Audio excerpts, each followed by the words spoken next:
books and projects at national and international levels. In this thread of achievement, I'm glad to share that our institute through the department has been recently recognized as Network Institute of IIRS Outreach Program. Besides this, our department took an initiative and built a Center for Disaster Management Studies, which has been gaining recognition at national level, and soon it would be a place of research and guidance to many. Well, today again, we have gathered here to learn and build up our knowledge about a very important software, that is R. I welcome our speaker, Dr. Rajiv Sarkar from Adamas University, Kolkata. He would be talking about R data analytics and its application in geography. We have around 85 registrations throughout India.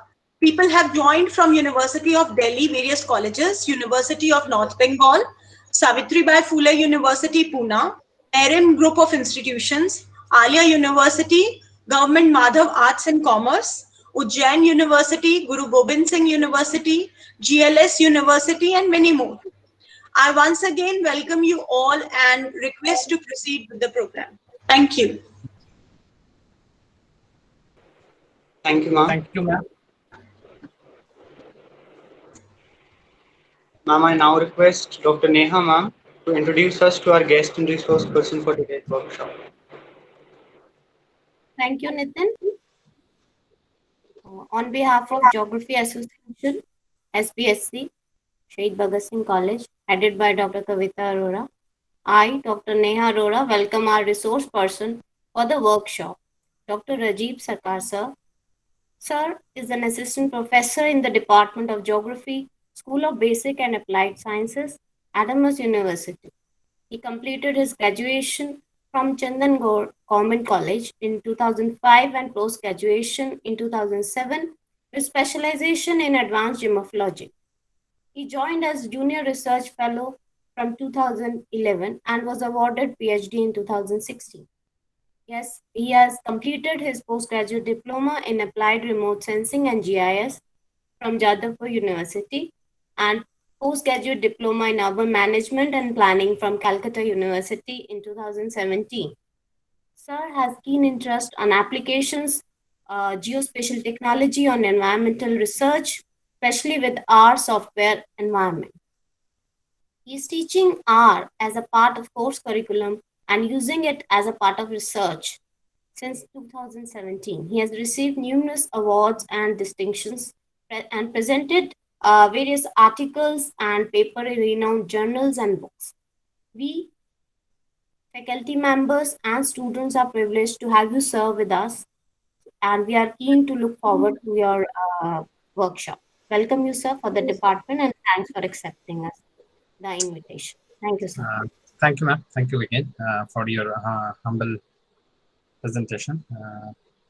Now, I'm going to share my screen and show you some of the slides. It is basically the basics of R, how it has evolved, and what are the points that geographers can take from R. Then afterwards, we will be looking into the domain of R, where we can work in statistical part, we can work in remote sensing part, as well as we can also perform different GIS applications. So let's start with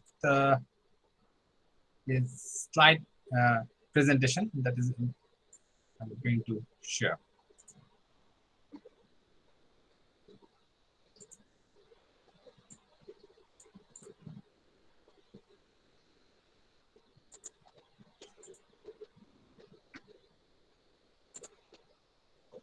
So is it visible?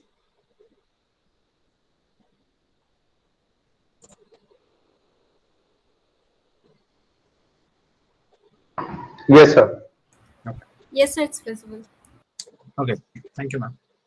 So my point of presenting this part is how R, which is basically a statistical software package, helps in geographical data processing. So in geographical data, the important parameter is that it contains some additional attributes which is not applied in so-called other domain of data analysis. That means there is a distinction in between data analysis in other domains, other disciplines, and data which is associated in geography. Because what is the distinction and where geographical data basically differs from other part is the points of or elements of latitude and longitude. So when our data are presented with some additional input or additional information of locations, that means with latitude and longitude, from there on geographical orientation or geographical power of data arrives. So from that note, the R becomes a very crucial software package. So let's look how R has evolved from its birth. But prior to that, we will be looking into some of these points: the developmental part and evolution of R. What are the advantages that R can provide? What are the challenges are associated with that particular software? Why we should know R? Opportunities for geographers and links to explore. So let's look at the first point, that is the evolutionary part of R. Now, the R started in 1992, even though its evolution, if we look back, it started as a part of a software called S. So the R is a transformation product of S software. Earlier, S software was used, but due to some lacks which is associated with the performance, the developers looked into new horizon based on the S software. From there on, the starting point of R takes place. Now, Sir, sorry to cut you in between, but are you trying to share your screen in full screen mode? Because your first slide is visible till now. Have you changed the slide? yeah, I have already changed the slide. It is. I think, sir, you have to like share your complete screen. Then it would be fine. So currently it is stuck on the first slide only. Just a minute. Yes, sir.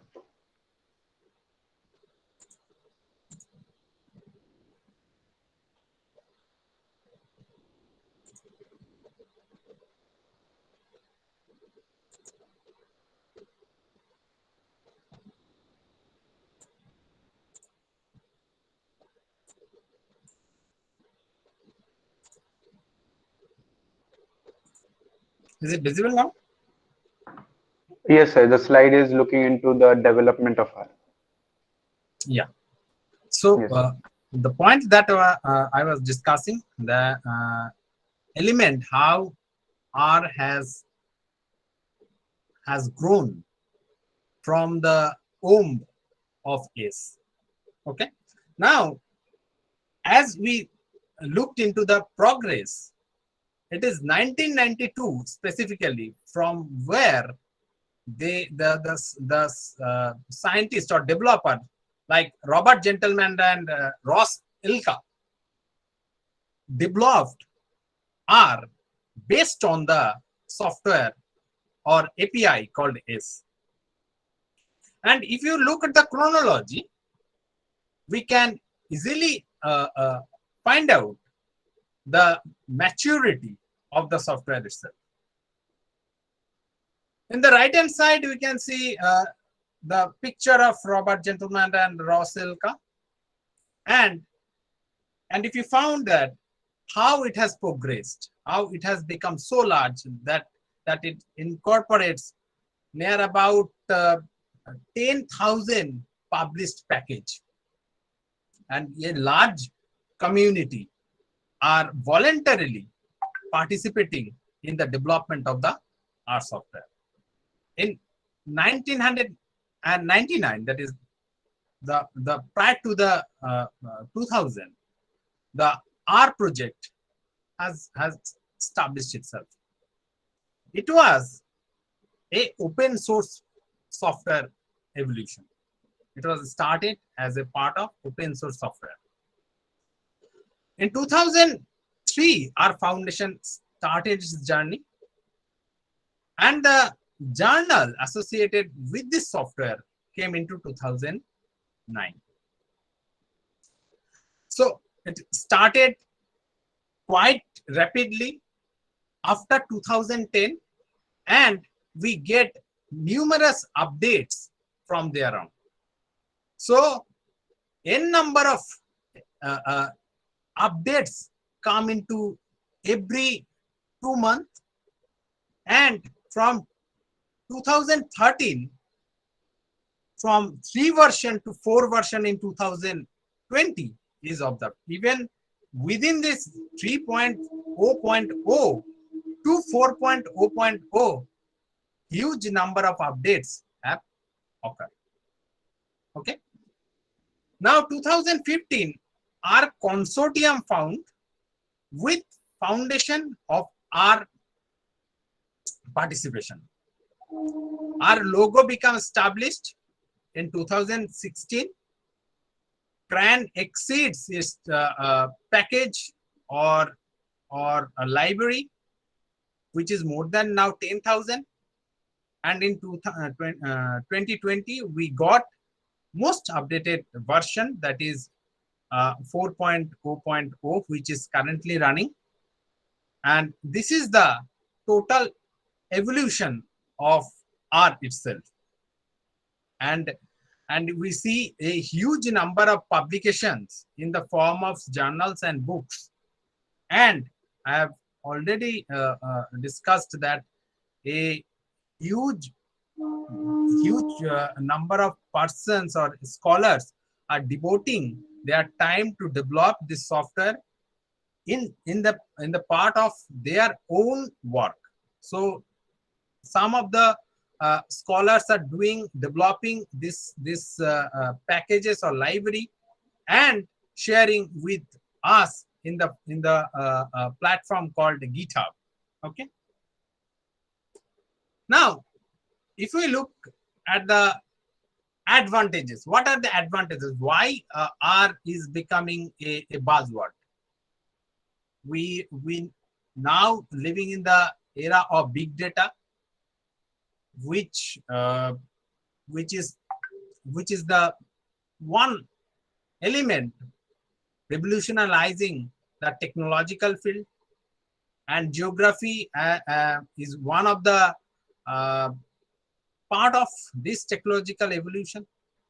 And in that way, this software basically helping our domain to get the boost, get the trust which is required to be a part of industry 4.0.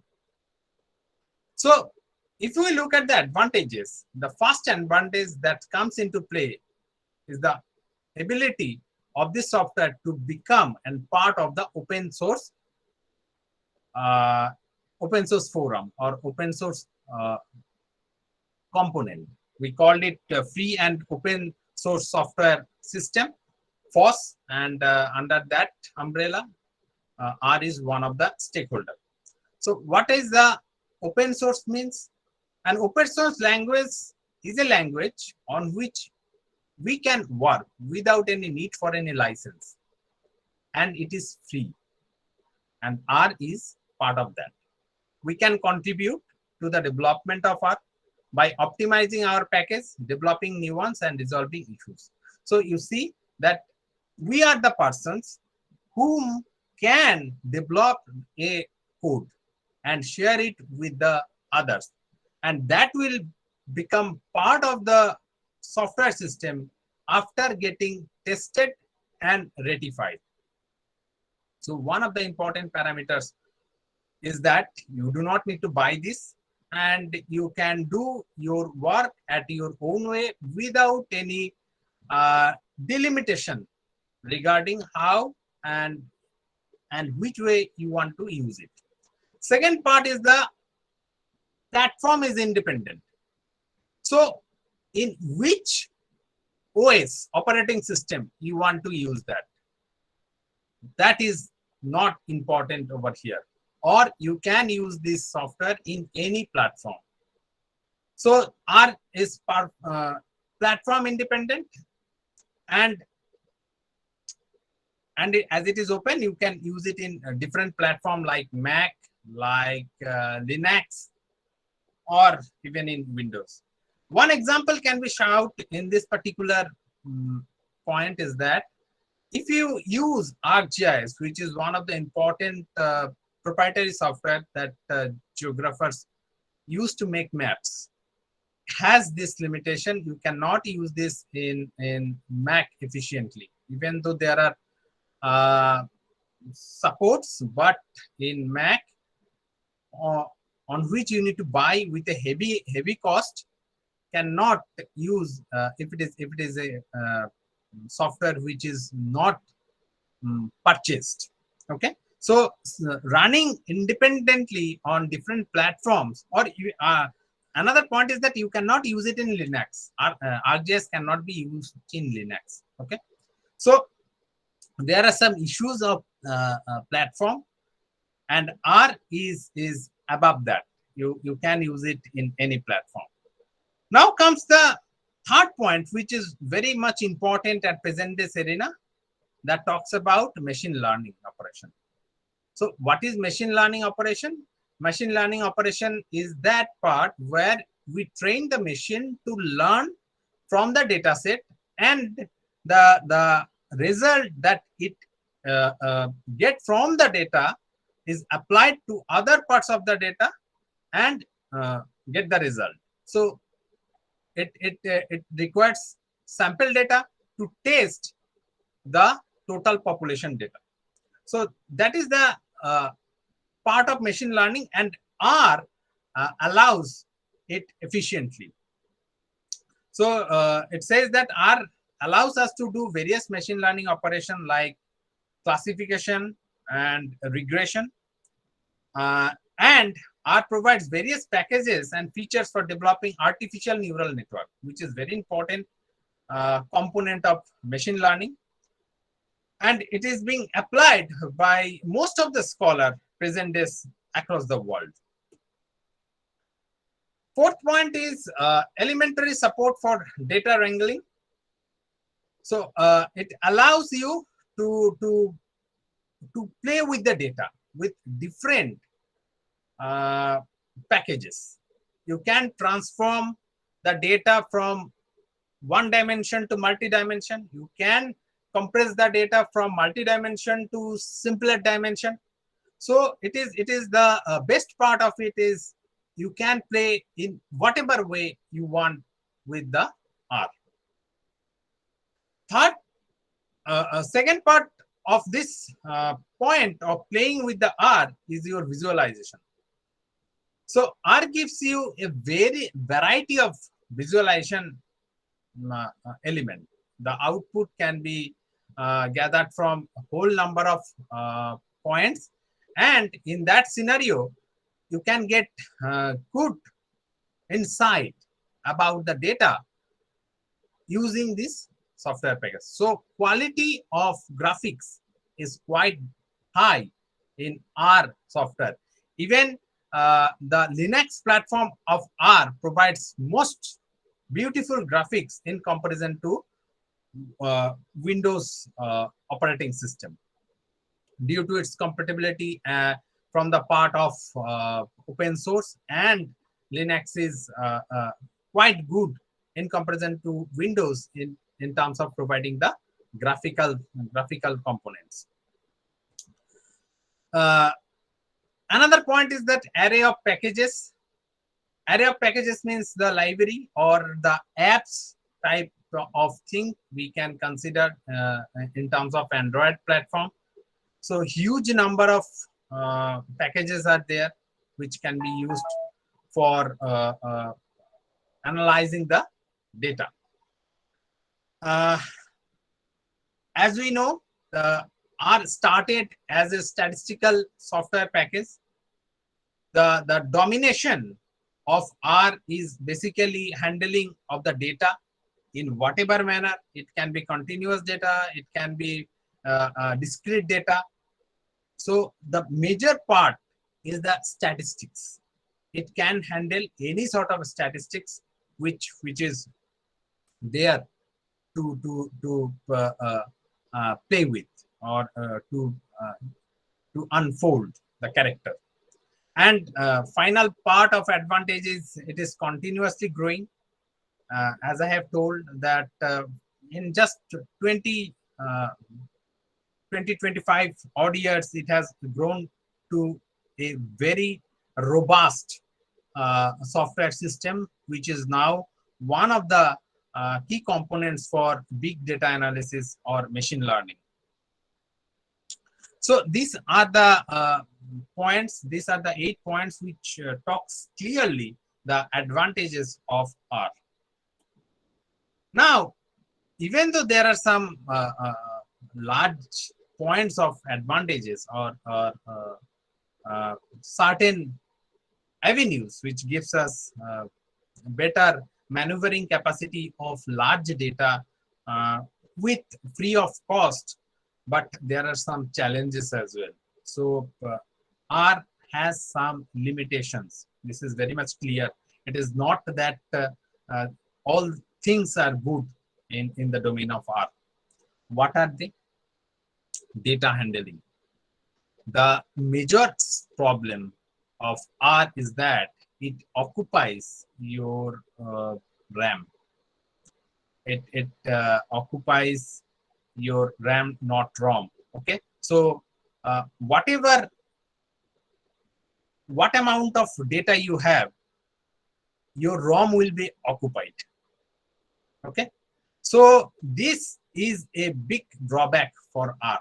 So if you do not, your system is not sufficient memory, if your system does not have sufficient memory, then handling data in R is like a disaster. Okay, when we compare R with other statistical software system like Python, it is basically a troublesome. Python does not occupy the RAM much. So here the advantage is more towards Python rather than R. Okay, it requires the entire data in a single place, which is in the memory, and it is not an ideal option when dealing with the big data. Even though the capacity of analyzing is there, it can analyze the data, but you need to put the data into one chunk. That means the full data needs to be there. It cannot something like a Excel based, sheet based option is there. And another parameter is that the data which is there in the system will occupy your RAM. So first thing, when you working with the R, you will not be able to handle efficiently the internet.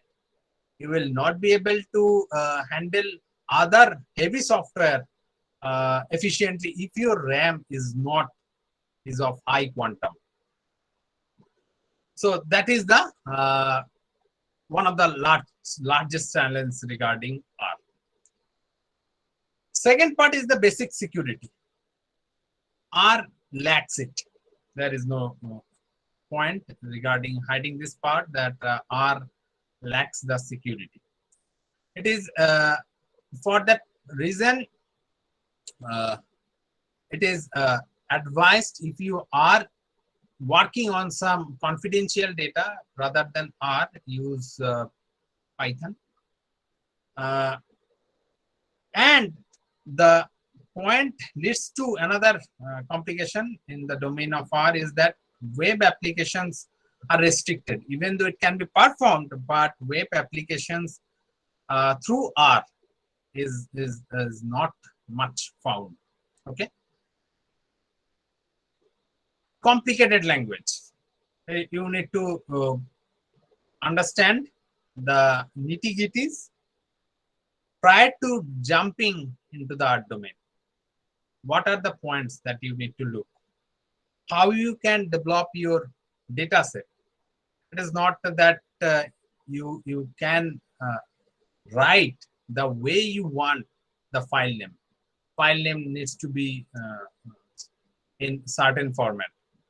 Okay, even though you can do any jugglery with the data, in data handling there is no issue, but there are some points that you need to consider, and you need to be cautious about when you are preparing the data name, the data types, that constraints are there, and it takes a lot of time for learning R. And people who do not have any prior language on computer as a whole will find it very difficult to learn R. So you need to devote quite a long time to learn any programming language, and R is not differs from there. The main disadvantage of R is it does not have any 3D graphics. Now 3D graphics support, that is one of the main disadvantages. Okay, now why this is so? Because the I have talked about the OM from where it has originated also does not support that 3D graphics.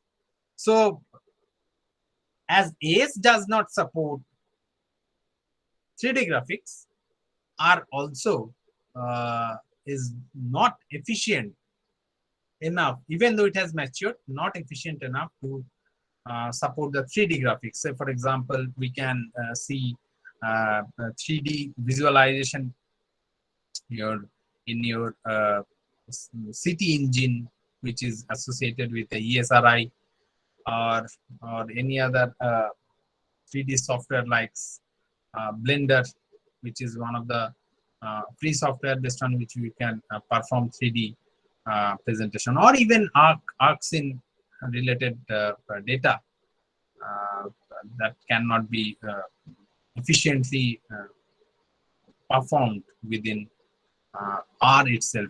But there are some alternatives. If you can perform the analysis and which requires 3D visualization, we as usually use Quantum.js or Q.js for that support, or we have another Saga that software can help you for visualization part. But in analytical part, R is one of the best. So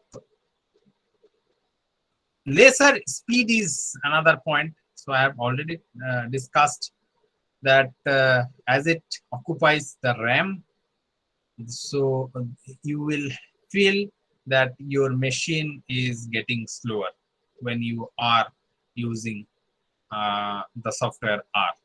And this part is quite quite good. The speed parameters is quite good in MATLAB and Python.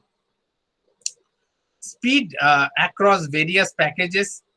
So different package will give you different parameters, and for that you need to know deterministically different package requires different algorithm, different data types. So this is one of another difficulty, because only one package will not serve your purpose. Say, for example, if you are willing to perform any analysis in statistical domain, that particular package will not be applicable for your remote sensing purposes. Remote sensing requires different packages. So even though the software or the platform is uniform, different packages require different level of knowledge and different component of data sets. So these are the challenges associated with R. So now comes the points that why R matters. What is the point that we need to know R, even though there are certain challenges and which we agree, and upon that point we use R. So my point is that even though there are numerous challenges associated with the systems and knowledge development, that is capacity building, then why we are using R? One of the point, it is free, because we are facing the dearth of any free software which can efficiently perform the huge data set which is arising from different sources. That is the point of big data. Okay, so data source based or large data based application can only be performed within R efficiently. No other software can handle this part as efficiently as R, be it ArcGIS, be it QGIS or any other. Now, when we are considering Python in comparison to R, Python is also robust. Python is the most shouted part of programming language nowadays. But for initiation of analyzing the data from Python is even bit more complicated than the R itself. So from that domain, we started to venture within R, and now we are considering the use of it more and more, and hence newer packages, newer components relating to analyzing the geographical data are evolving. Many calculations can be done in vectors. So if you see that the use of different sort of matrix, and we are now using it in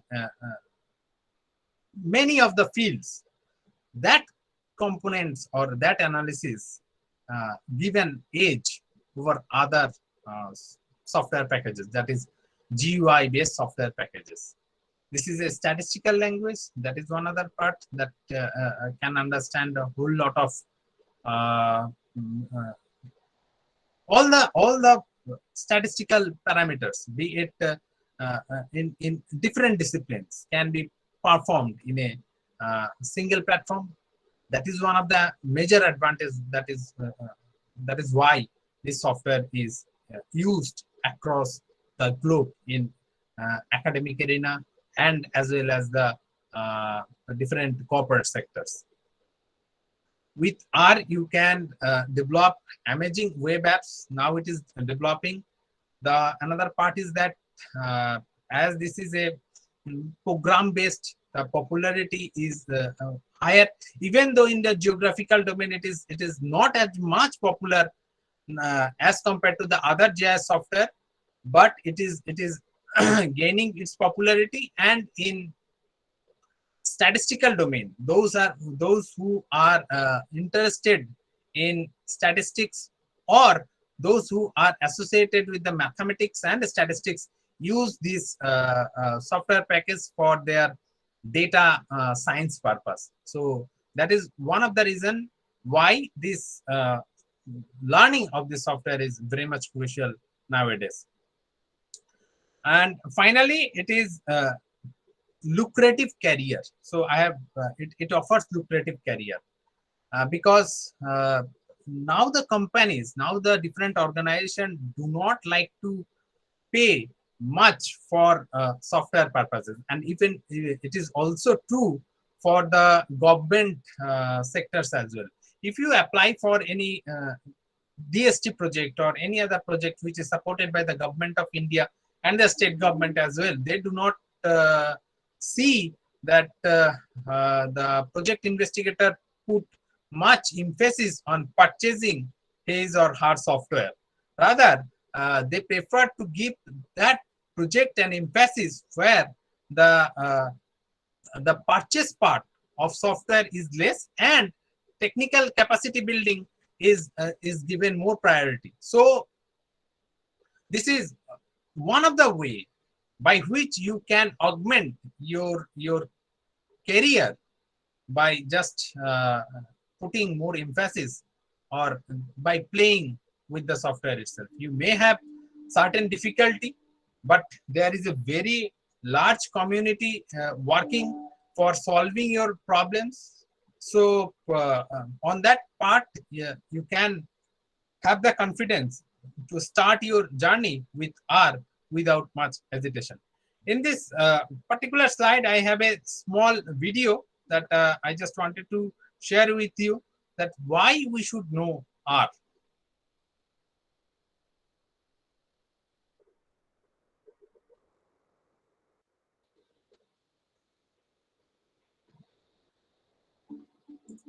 Grammarly Business is an AI-powered writing assistant enabling teams around the world. So why is it that R is becoming such a popular and useful tool in data analysis and statistical analysis? I'm going to tell you why. Stay tuned. Now, the short answer is, this is one of the rare occasions when something that is free and open source is in fact better, and that this is, in my opinion, better than the expensive commercially available alternatives that are out there.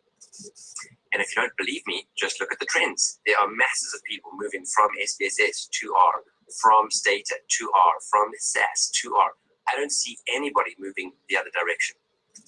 Now, R is essentially a programming language, and you might find that fact a little bit intimidating or scary, but don't.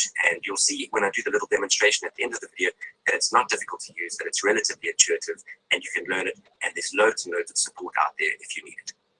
The importance of using code when you do data analysis is that your analysis is reproducible. Somebody else can see exactly how it is that you got to the answers that you got to. Added to that, you've got the ability to collaborate with other people, and they can look at what you've done and make suggestions or changes or identify mistakes in your analysis. And you can't do that with a point-and-click system. And the next reason why using code to do your analysis is important is that not only is your analysis reproducible, but it's also repeatable. In other words, if a year from now you've got additional data, let's say you had data for 2018 and in 2019 you've got double the data set, you want to rerun that analysis, you just run your code, and everything, your data cleaning, your data manipulation, and your analysis all gets repeated right there and then at the push of a button.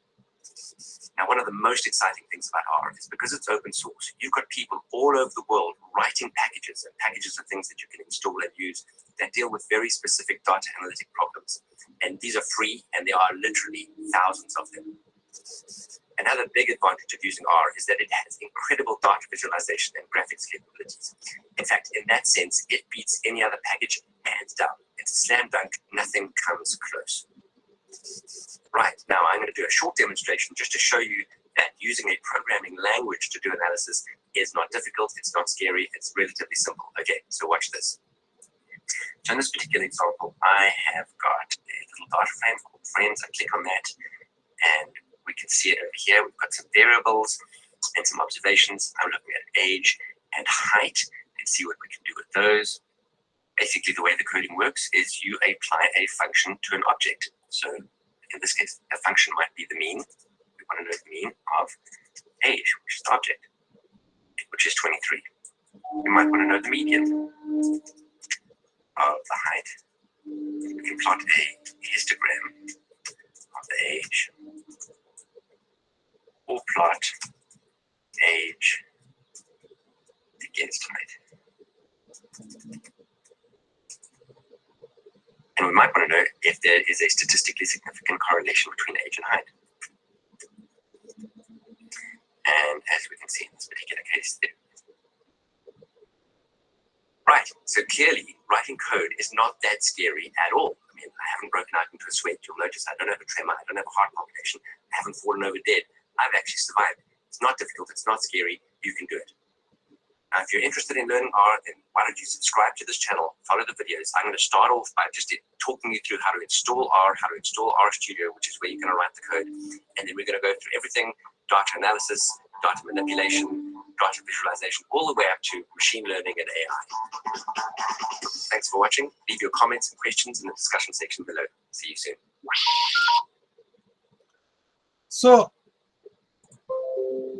So these are the points that the fellow has illustrated.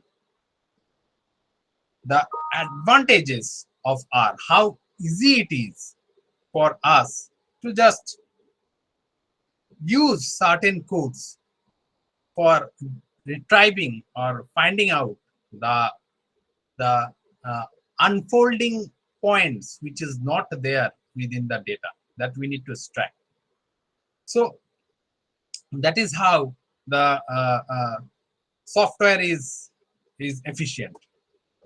So now comes to the point from where the geographers are getting the benefit from R itself. First point is the part of geocomputation. So this is a very emerging and new arena where geography is contributing through its data, and computer science is contributing with its algorithm. The blend of these two, geocomputation is the future for geoanalytics part, and in that part R is one of the key components along with Python and other open source softwares. Bridges to a treasure trove of GIS software. Nowadays, collaborations are happening through GIS and this statistical software like R and Python. Now, the different organization like ISRI recently offered a project regarding the collaboration of their API with the R API. The results are quite interesting and good, and you can find it the published paper regarding this R and ArcGIS bridge and how this the combination of these two software resulted in a very robust analytical components can be found in the ISRI website as well. Geo libraries are the libraries which is floated by the OGR, Open Geospatial Consortium, and that library can be used within the R itself to get you better understanding, better result, and better representation of your data. Then comes the flexibility and the evolving geographic capabilities of interactive map making. This point talks about the creation of dashboard and your web maps. I think all of you have heard the word dashboard in the COVID scenario, because we looked into the different graphics, the data all in one page. That is the part of dashboard, and dashboard creation is one of the important parameters for GIS organization nowadays, because they want to see all things in a shot. So that part is also developing within the R, and their geographers are also contributing, because their capacity of data handling is quite high in comparison to the other disciplines in the social science domain. Update and new modules, we continuously get different updates, and recently last week we have seen another development. Those who are working into the domain of geomorphology, SWOT analysis, soil and water analysis part has been added with the R. So this sort of updation and new creation is happening continuously with the R software. Large community. So when you are in trouble, when you are facing any bug that is not you can capable of handling, or you are facing any bug, then if you put this problem into the community reply is quite sharp, and you will get huge number of responses within a brief period of time. And another point is that you can do whole lot of things with alternative packages. So if you are feeling uncomfortable with any particular R package or library, then you have others alternative packages to take care of your problems. So that is why R is now being considered is one of the important software to be used in the geospatial and geographical domain. So these are the certain books that you can refer to for your use, and you can check into these links to get to know more about how you can use R into your day-to-day life. So that is the theoretical part I want to discuss with you. After, if you have any doubt, you can ask. Then replying those questions, I will be going into the practical parts.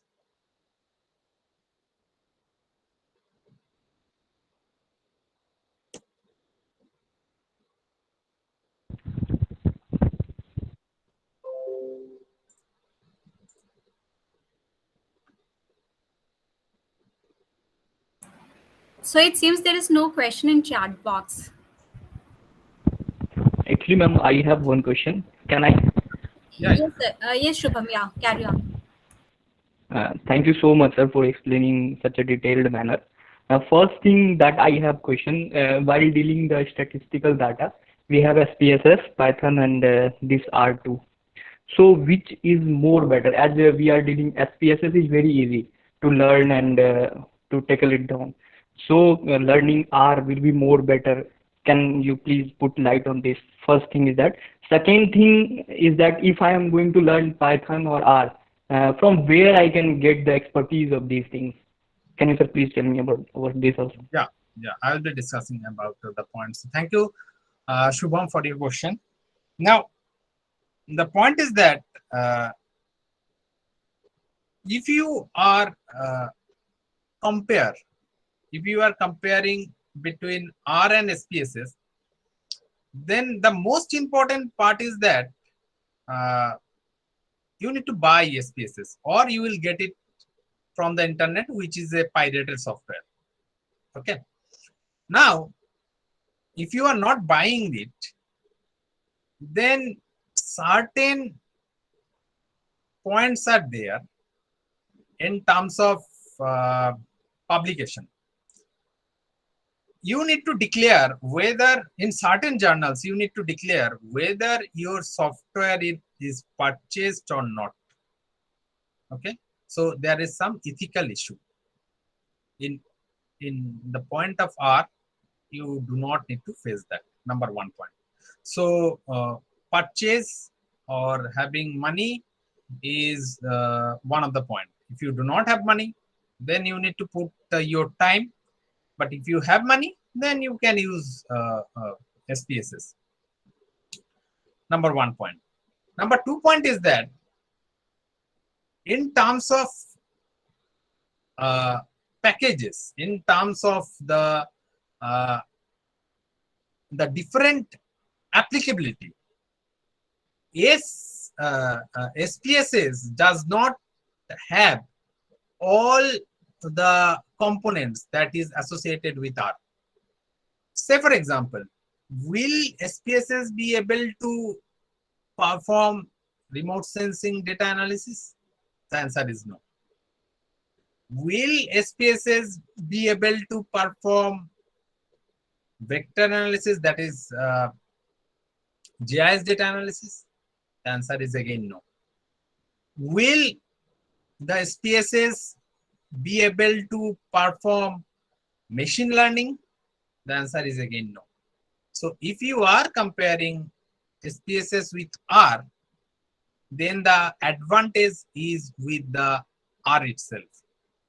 But if you are comparing with Python and R, then the points goes to the Python because it consumes less amount of data. It is more robust in comparison to R, because the libraries are also there in the Python system, but Python requires more time to take care of your capacity building, to know the logics and associated loops.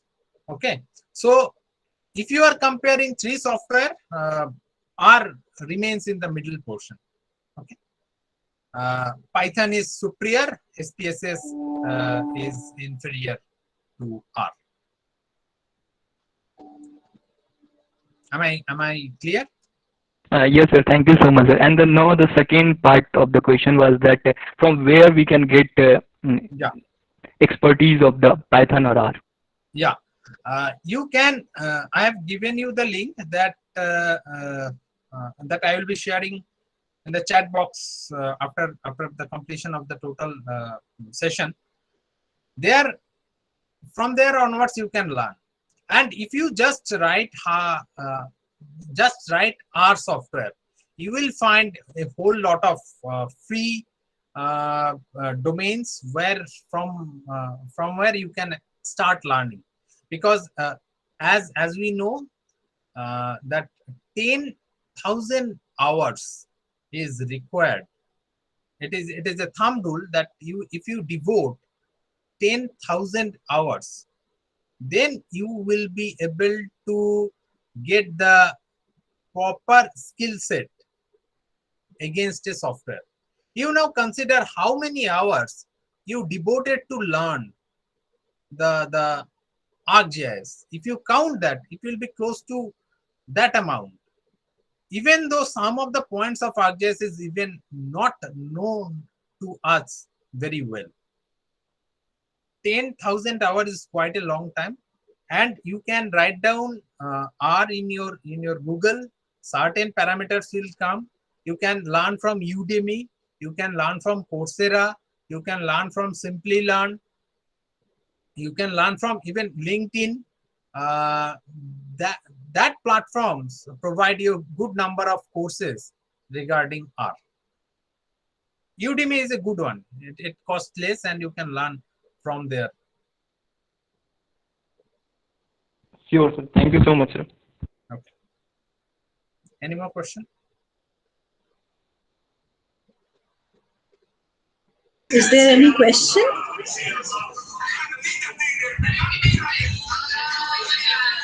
So I think we should proceed for the next stage.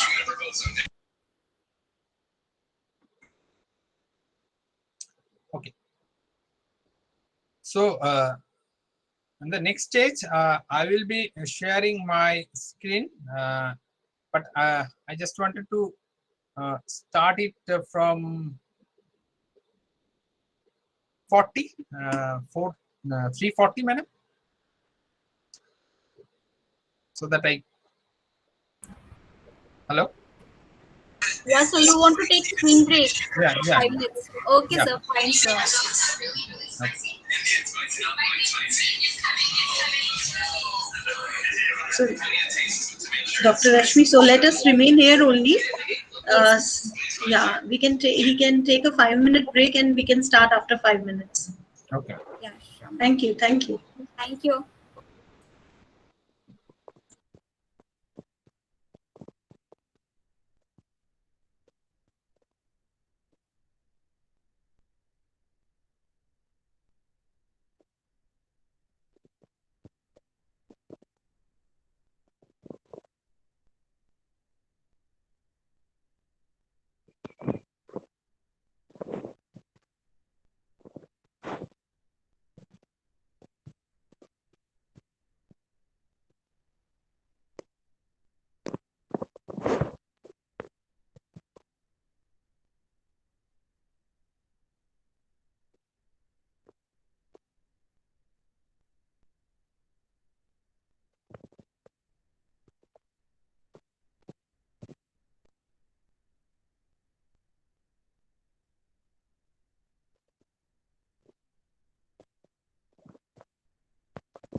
Rajiv sir, can we start? Yeah, ma'am. Okay, sir. So once again, welcome, sir. And now we can proceed with the practical session in our software. Hope all the participants are back. And now over to you, sir. Okay. Now, today just I'm going to show you some of the components that we have done already in our university, and that is one part is remote sensing application regarding R.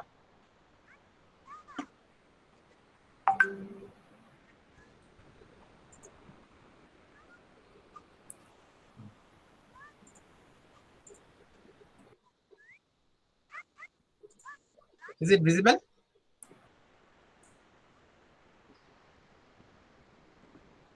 Yes, sir. Now it's visible. Yeah. Okay.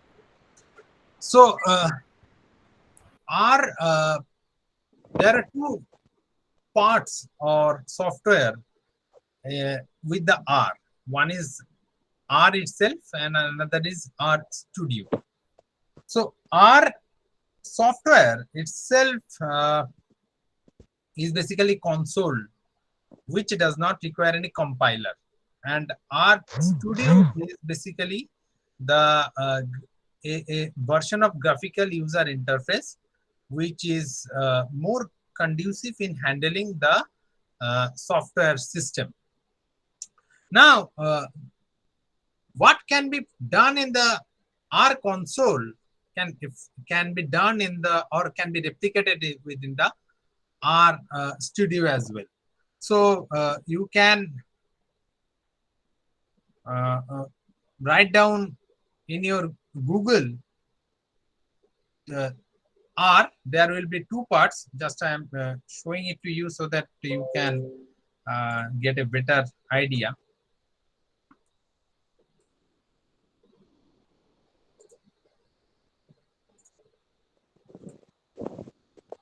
Let me share my screen.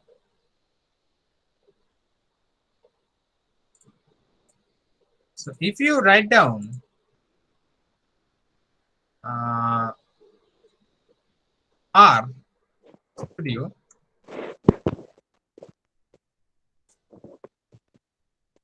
so here onwards, from here you will be able to find out R Studio Desktop. So is this clear? Is it visible, ma'am? Yes, sir. It's visible.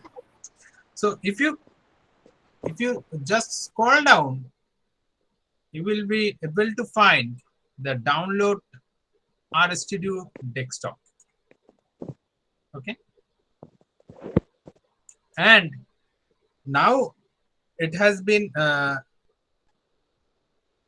this R is now has gone to proprietary version. R is now is not a free one. R, even though it is giving you free, but it has been purchased by IBM. Okay, IBM has purchased R. They are now selling this product with a professional version, and it costs near about $1,000. Okay, but desktop version is free, where you can download and install it and can do your work. But if you want some additional facility, then you need to get the premium product, which is quite high. And if you download it, then after download you will install it and you will get something which is this user interface. Okay, and this is the script part, script notebook. This is the console part. This is the miscellaneous part, covering a whole lot of things, and this is the environment part.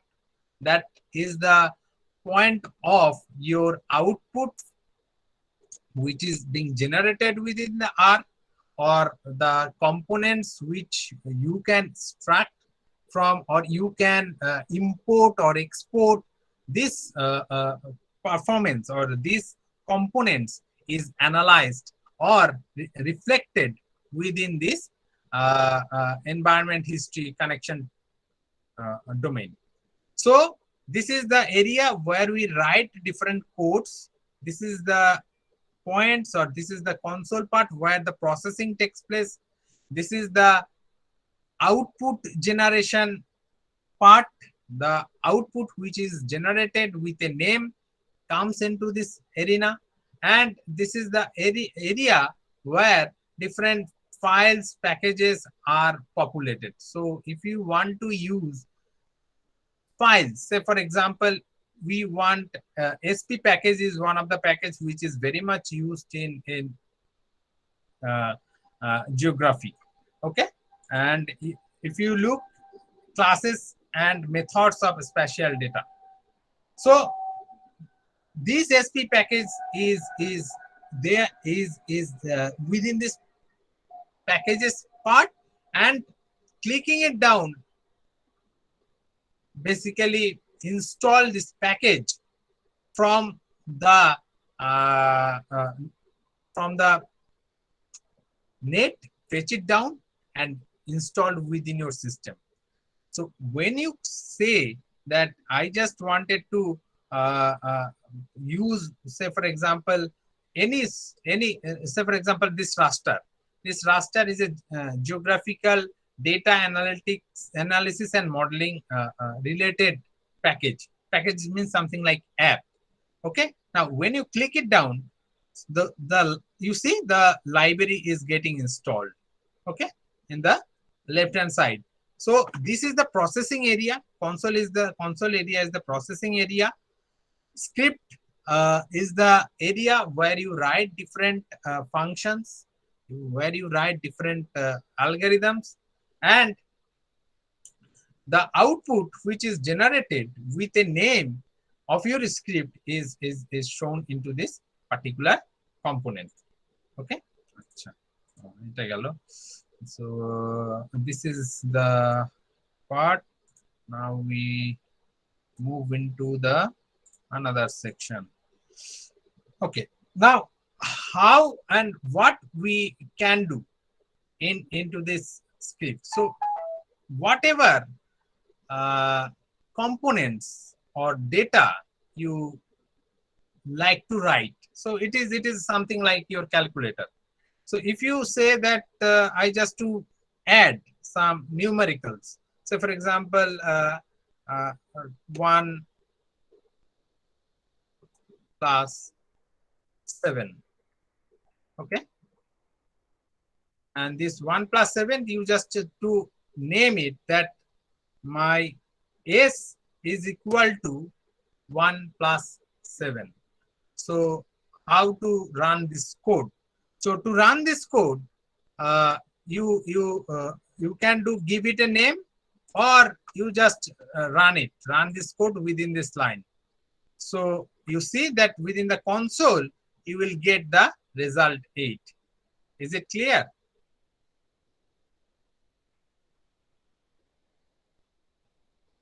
Hello?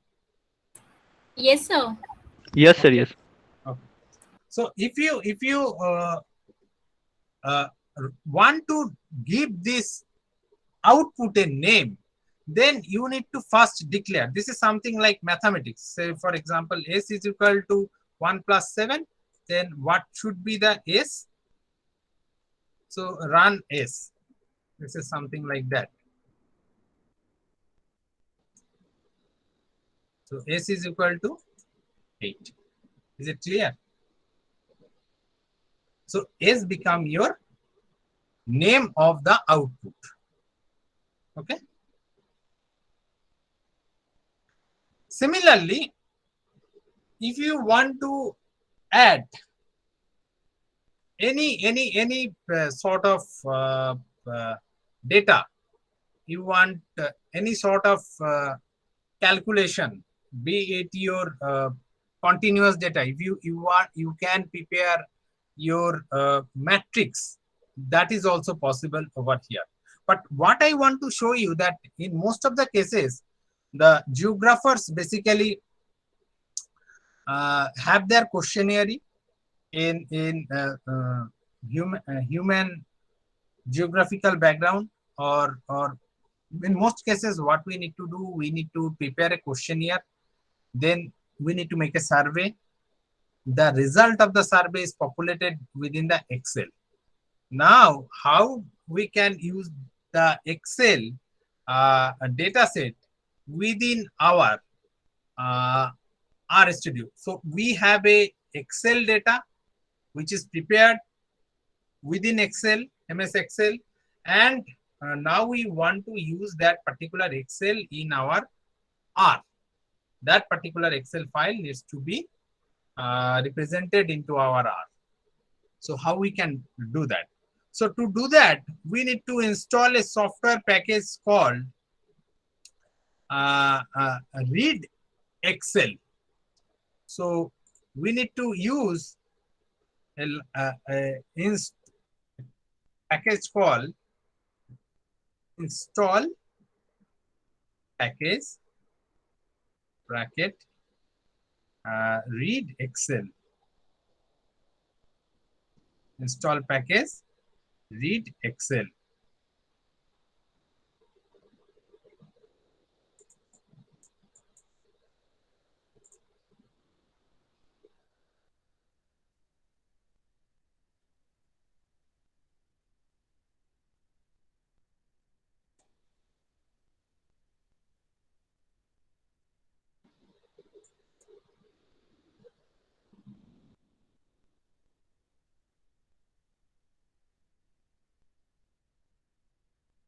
So when we run it, you can also run with your control enter. So you see the package install package is our functional declaration. Which package we want to install? We want to install Read Excel. Now with this Read Excel package has been retrieved from the CRAN server. Now you can also use this tool to install your package. Go to tools and install the packages. So in the CRAN repository or CRAN server, you need to select the package. Say for example, I have given Read Excel. So this Read Excel, if you write it down over here, then it will be populated. In this way, you can also install your packages into the system. The same thing will be showing over here. Now, say for example, once this Excel is installed, we need to call it. The software is now within our system. The software is within our system now, but if we just wanted to bring within R, we need to declare a function called library.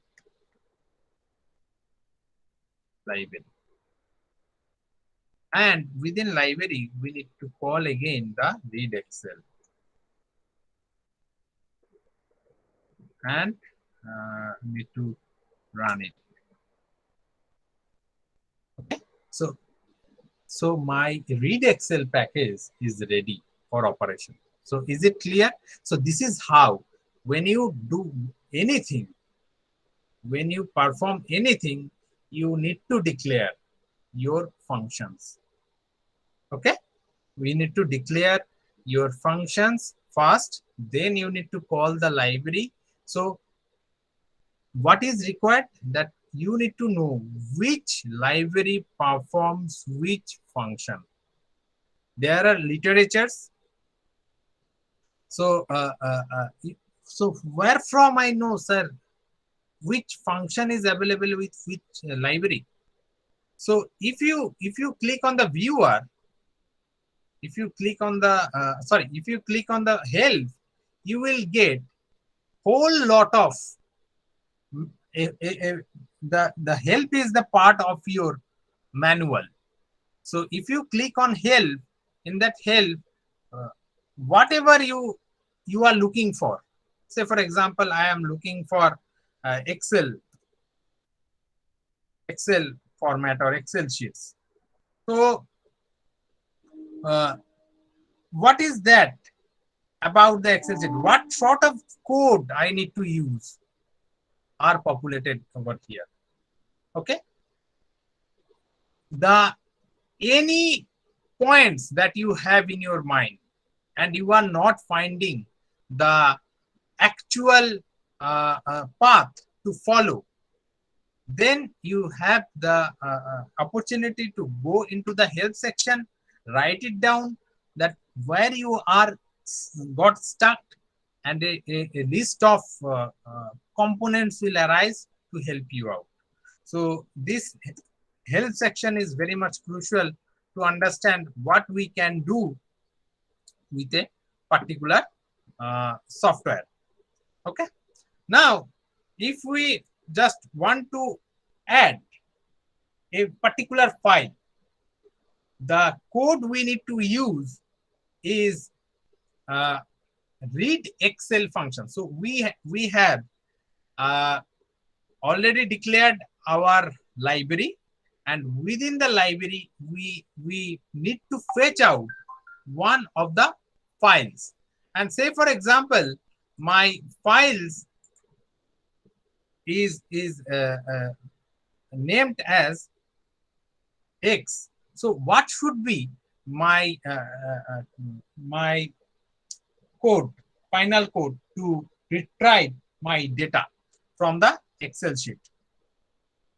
So first of all, I need to declare my resultant output like my mathematical notebook. First, I need to write down, say for example, data is data one, because it cannot be anything like functions. You need to change it any other name apart from function. So data is equal to read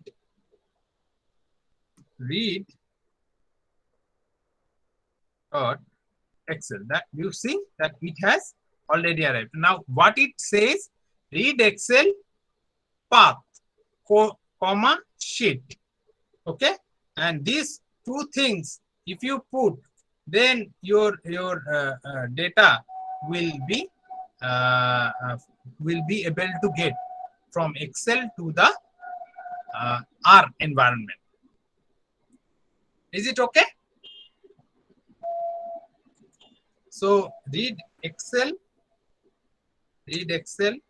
Now you give your colon and you need to select any file that you want to retrieve. Okay, so let me bring my file. Let me bring one of my file which is in Excel format.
or can't exist.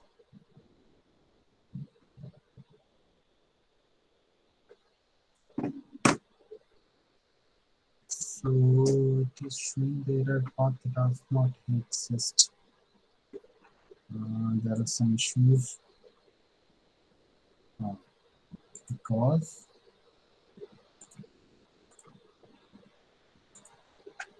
dot has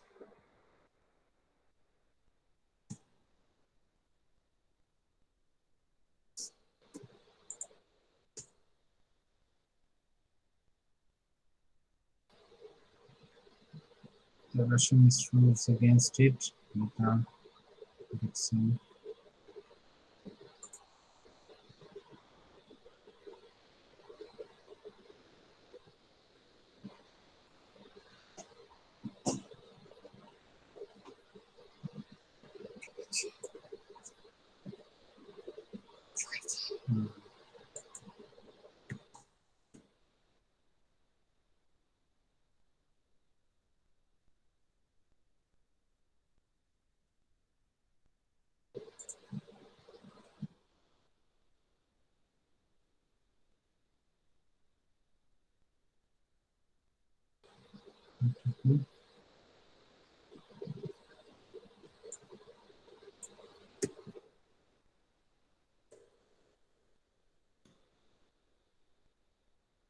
Let me check.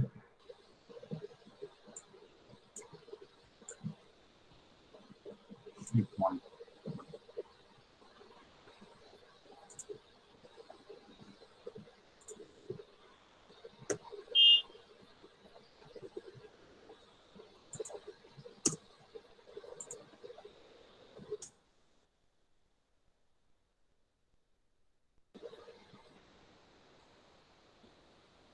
Why this is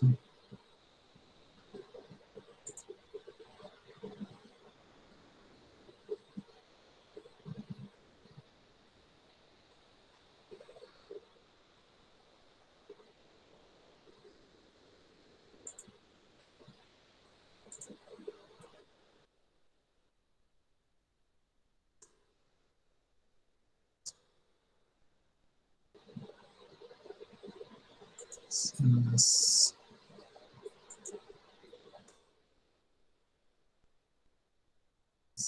file is not showing into my component.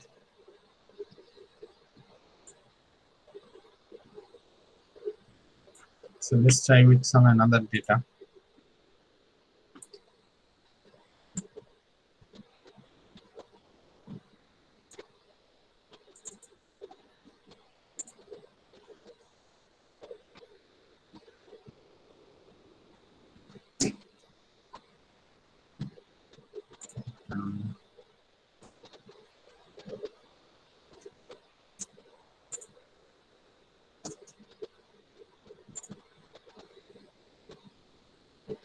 So let's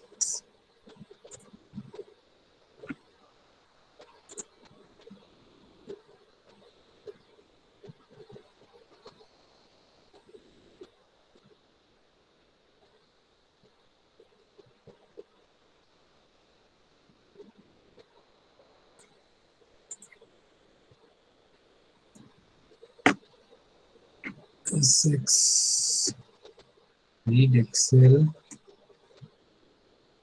and S6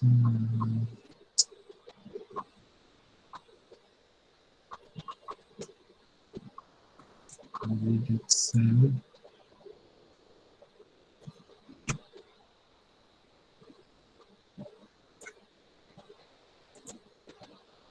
It is equal to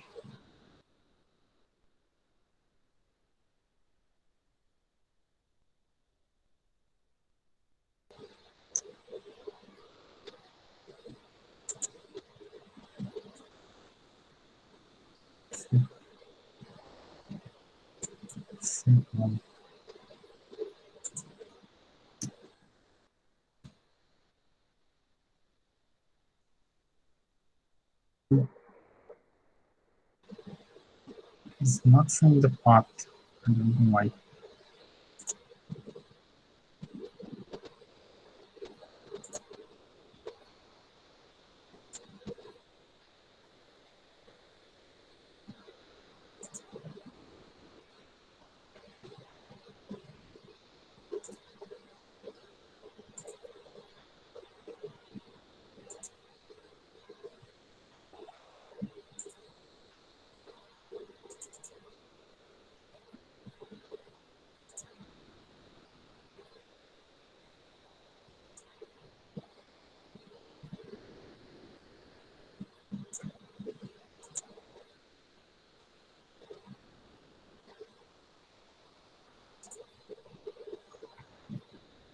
if we do another thing, lit.excel.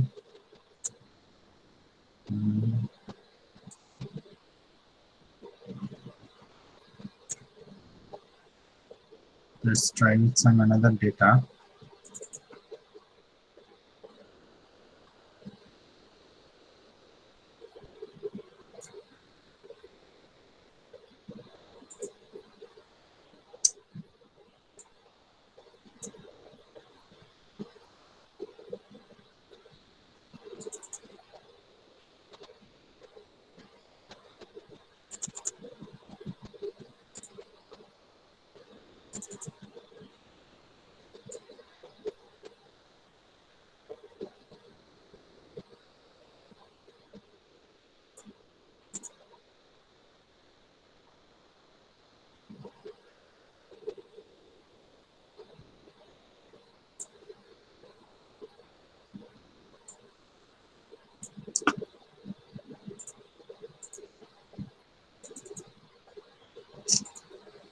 It is happening.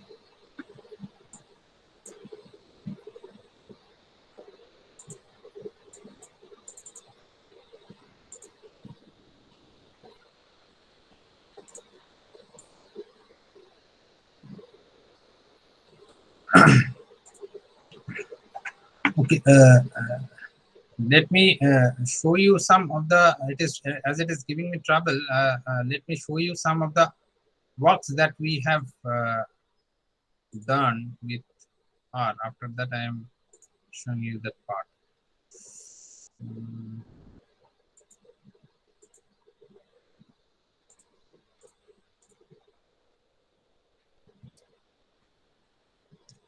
So this is the one of the data set that we have used for analyzing our data, analyzing the certain chemical parameters that is associated with the soil. Okay, now the soil parameters are studied based on triggering interpolation. Okay, now first of all, we have downloaded the a statistical package named as gstat. Okay, gstat has been downloaded from the CRAN repository, and from there onwards we run zinc and make the IDW. Then we have performed the variogram analysis within this R software environment. So let's look from first and try to look into the points from where, what are the components we can do. That I just wanted to show you, but due to some error in the data set, it is not appearing. Now let's look into the what we can do. So for example, we have already seen we can run any sort of calculation over here, and the calculations are additive, that is multiplicative, or we can perform in a decimal function based program. Then we can concatenate different data sets. So this is the name that needs to be given, that I was talking about. This is the name that needs to be given, something like mathematics, and we can perform this concatenation. So these are three different components: apple, banana, and mango. Apple, banana, mango are three different components. Now if we use this C function is the concatenate function, and this if we use this concatenate function and bring these three discrete components into a single part, then we can bring them all into a list, all into a single list. So you see, the grocer list is made of three components: apple, banana, and mango. Now if we just print it down, 3 number is my mango. Now, if I just change it to 2, see that it will be changed to banana. And this is how we can observe which are the points or which are the components that we can see. Now, we have used one data that is called Muse data, which is associated with the software itself. And using this Muse data, we tried to look into how many components are there and what are the names. So see, in this data set, we have cadmium, copper, lead, zinc, elevation, distance, frequency, your ohm, soil types, land use, all these parameters are there. And using this parameter, we use this gridded function and develop this Muse grid. We use the distance to develop the grid of raster grid of the data set. Okay, using this Muse, we use the raster grid of the data set. Another point is that distance is being considered over here. So the title we have given to the distance, this is a something like buffer from our river. So it is considered as a river, and from the distance from the river is considered over this particular images. Now, using the gstat function, what we have done, we have tried to interpolate the zinc data, whatever zinc data is there. The data associated with the zinc is interpolate using IDW technique. So this IDW is associated with the gstat function itself, and using that we interpolate the zinc. We interpolate the zinc function. So the data set contain the zinc, and this zinc data is now interpolated to form the different class. You can see where our zincs are higher in the central part. The zinc are higher along the river, and in this lower central part, the zinc is relatively attenuated. Okay. Now, if we want to develop the bubble gram based on the points associated with the data, and want to use the lead as a parameter, then you can develop bubble gram. Okay, bubble gram is getting prepared.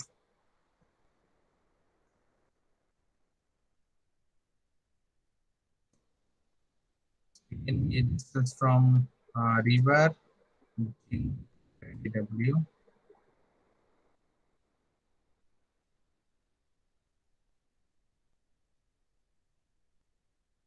Now we are entering into the lead.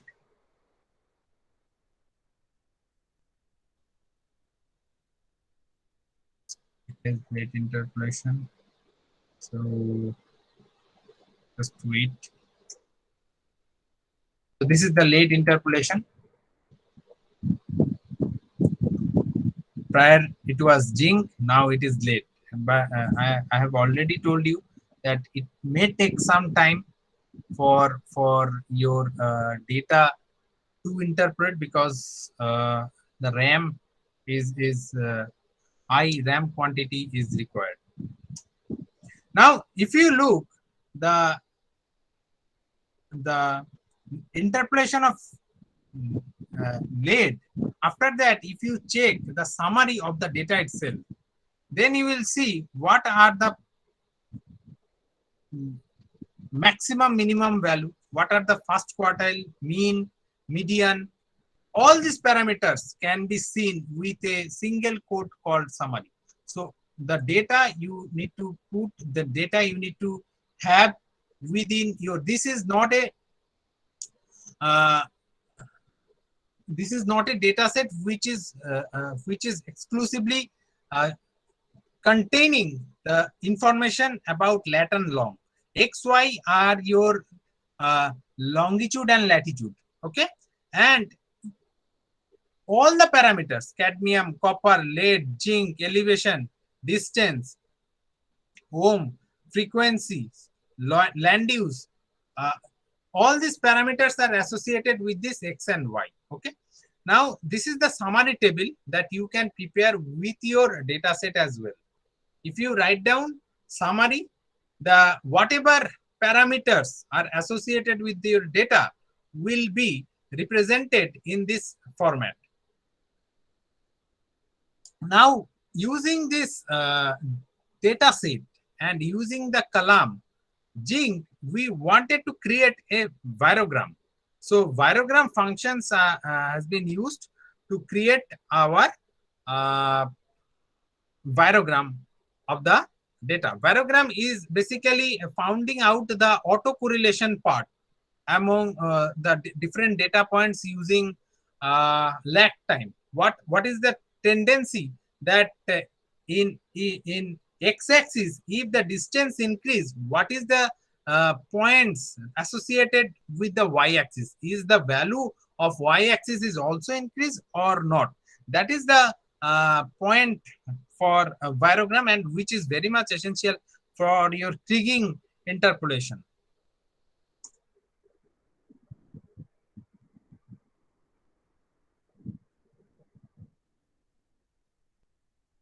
So this is you see, this is the number of points taken for virogram making.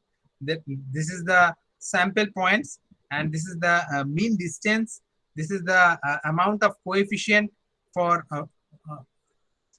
virogram to make. The gamma function are the coefficient point based on which the initial points of virogram will be taken into consideration. So what will it will be doing is that out of the 57 points, a mean will be measured, and that mean is represented in the form of your gamma. Okay. Now if we plot, so this is our virogram. So can you see it?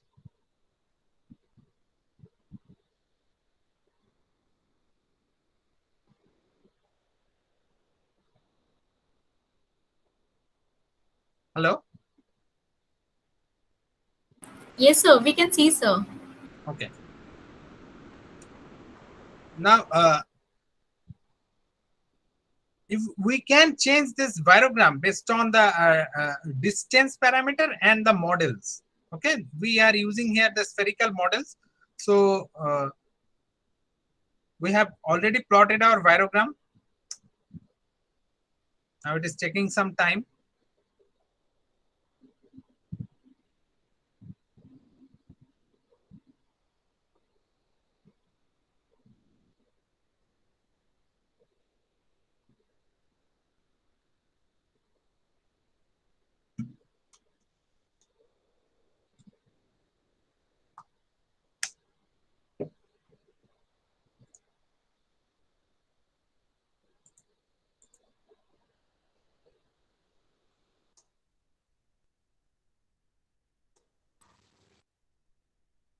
You see, a curve is created Yes, sir. along the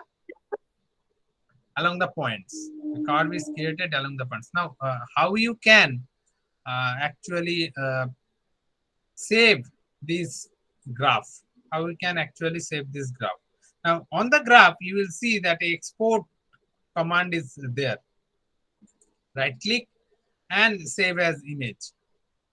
And the location where you want to save this envirogram, you just click on the directory, locate the place where you want to show. Say for example, I create a one folder over here.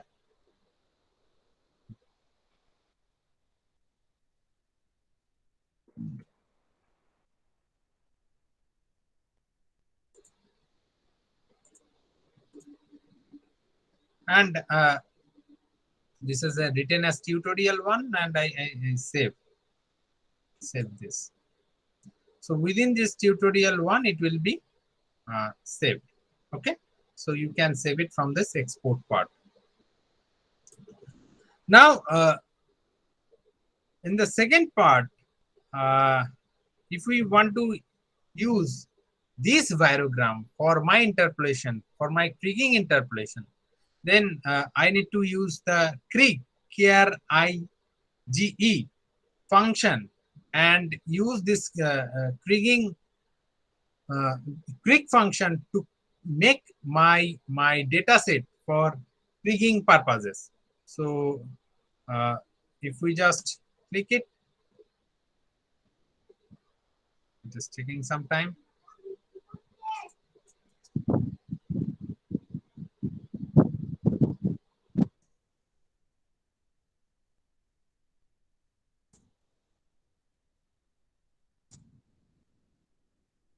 So you see, the kriging has been performed and the data associated with this kriging is populated into the console part.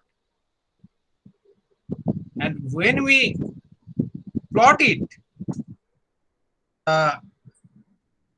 thing is interpolated into the kriging interpolation technique.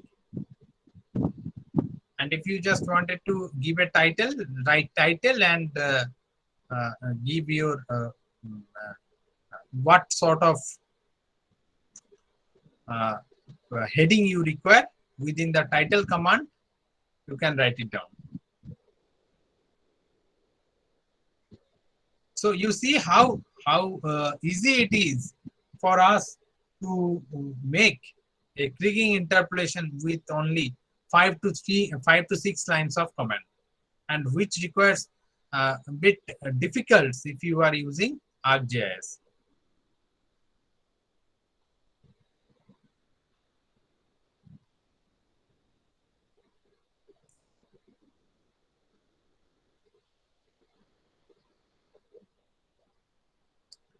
Okay.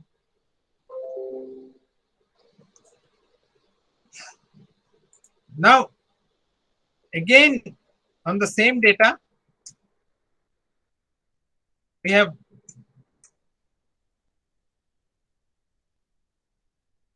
completed zinc interpolation. Zinc is done. Now, again, we can look into the copper.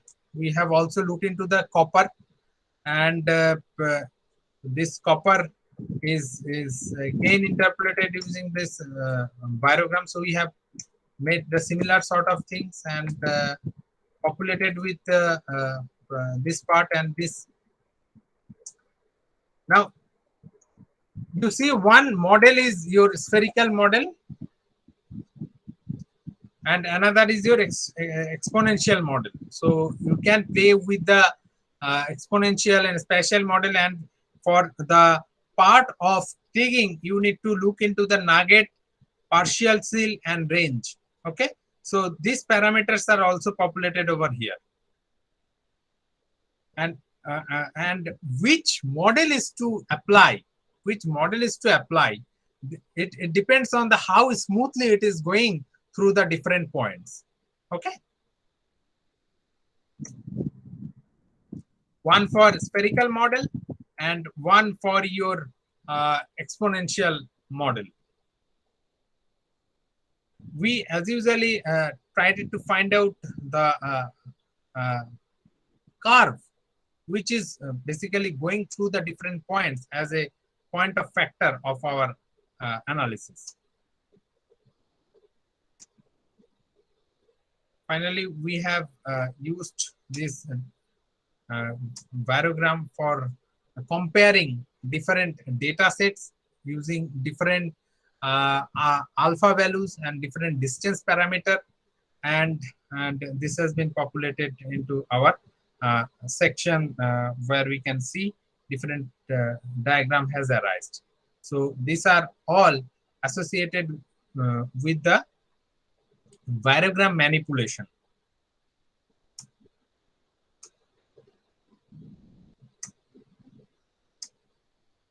So you see how we are changing the different components of variogram to find out how it is changing, how it is differing in different direction. I hope all of you have knowledge regarding the kriging and may have also used it. So this is the final output of our variogram, that using different coefficient and different degree along which it is vary, along which it is most vary. So we just wanted to find out in which area error is there along the different direction, in which part error is actually located. So in our case, we find out that the error basically occurring in the northwest to southeast portion, and zero error is lying over the spectrum or places. So considering different parameters, we use this error model for the entire data.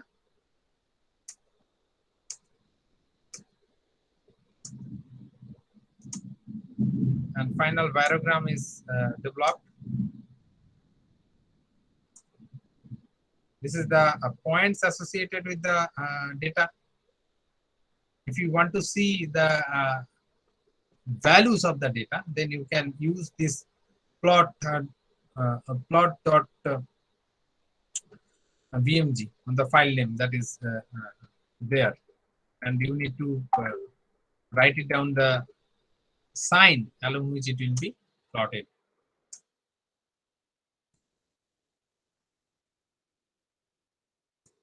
So this is how you can prepare your variogram, and a variogram directional component can also be generated. And this is my semi-variance map, which is primary for my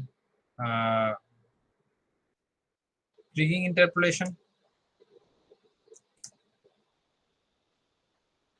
And using this model, we can perform development of our geostatistical or interpolated map using geostatistical parameters. You see all the components are being mapped. So this is our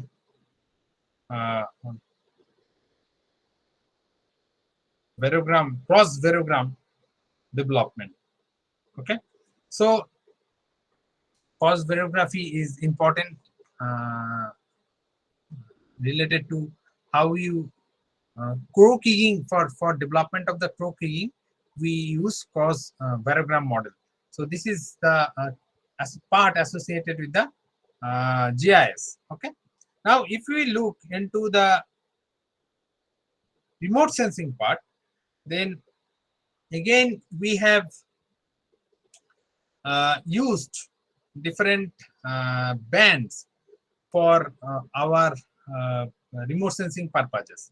So let's wait for just 2 minutes. I will be back and show you the remote sensing components.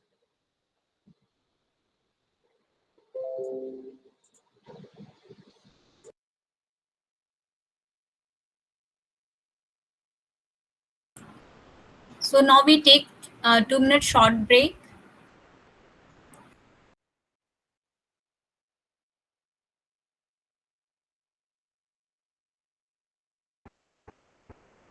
Well, Dr. Rashmi,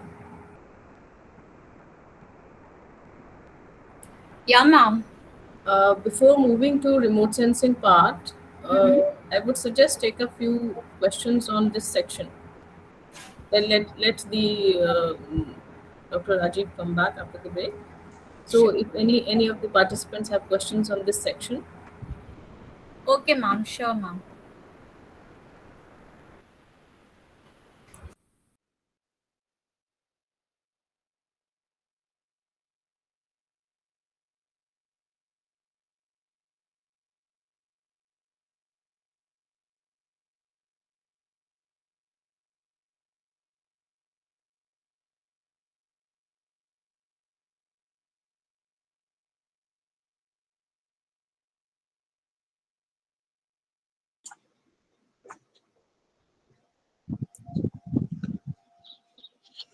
Yeah.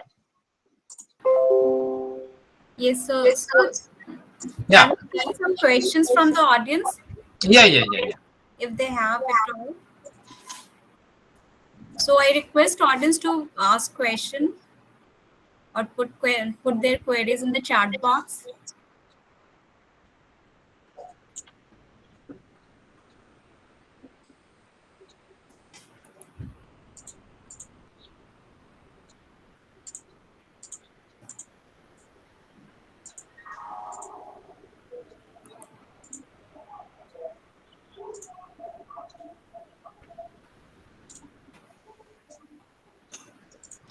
Poonam ma'am, can we proceed further? It seems there is no question. there are no questions. Fine. If the participants have no question, then we may definitely. Dr. Rajiv, can I just ask one little query? Yeah. Come on. Is Okay. this entire thing in the GSTAT package? The entire exercise happened in the GSTAT. Yes, ma'am. Yes. Okay. And one more thing, that the Excel data, right? Is it possible? Can we see somewhere how was that? How the map was imported? The shapefile was imported. Okay, ma'am. I shall try to find it out. That's it. These were the only two questions that have the shapefile. Okay. Thank you.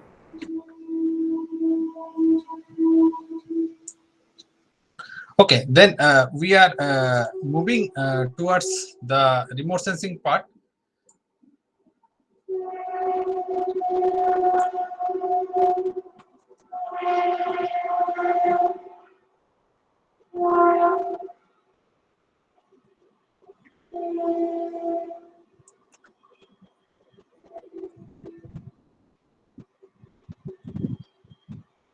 Poonam ma'am, are you asking that the shapefile that has been associated with this data itself, or Yes, this particular data sets that you were handling and showing.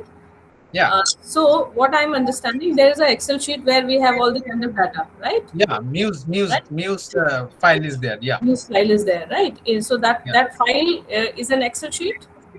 yeah. That is associated within the GStat package itself. Okay, so this is already sample data.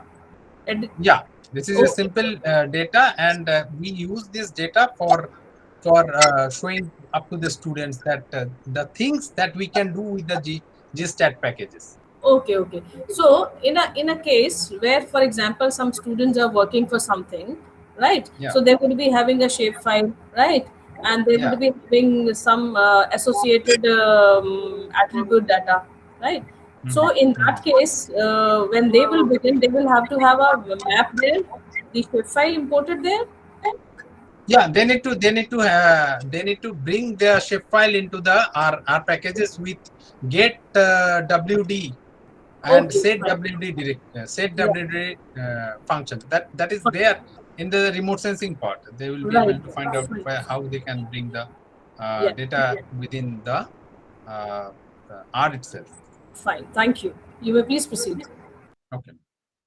So now let's look into the again we have walked into R regarding preparation of the data, and we have seen the concatenation.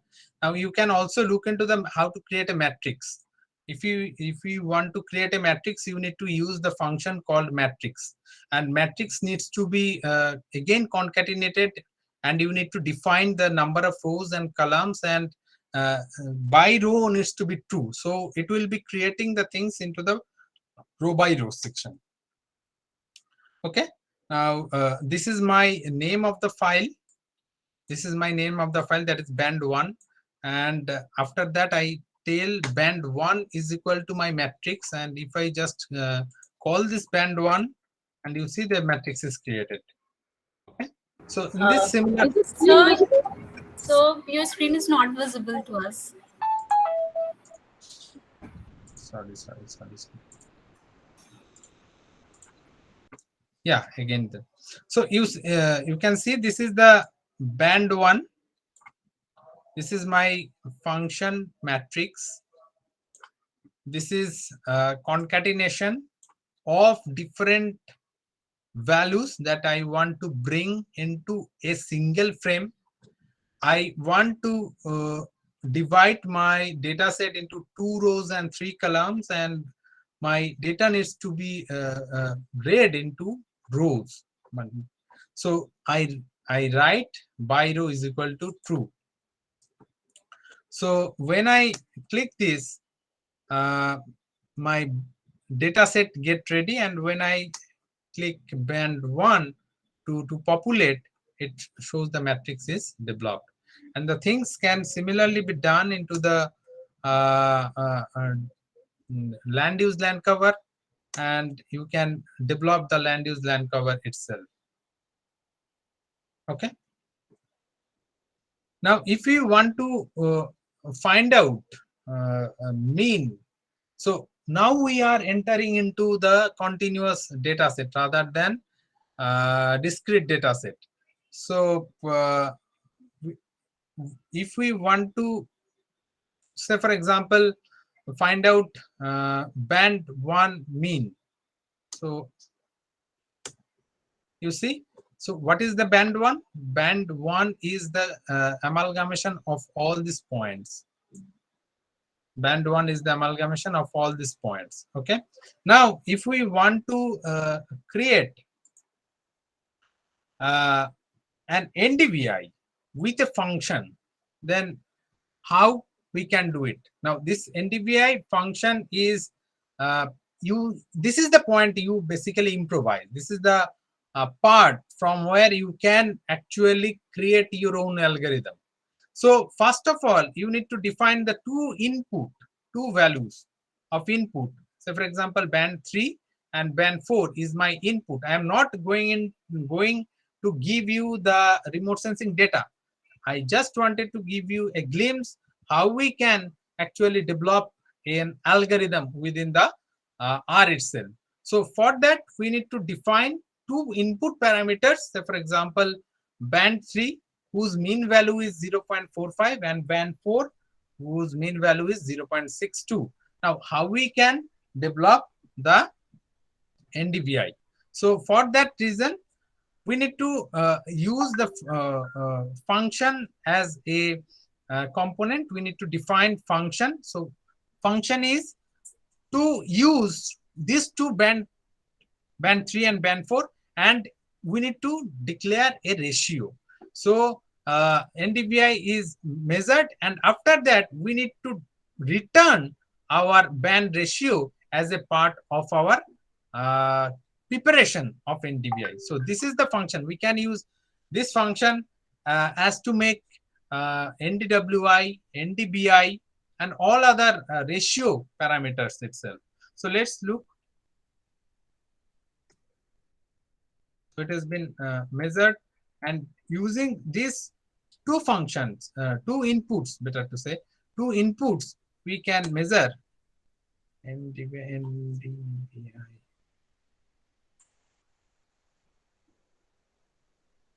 Not found. Is measured.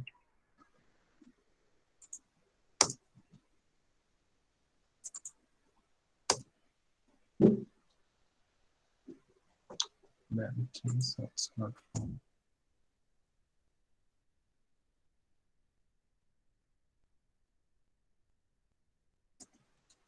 You see, it has been found. Previously, you need to first of all give you and declare your bands.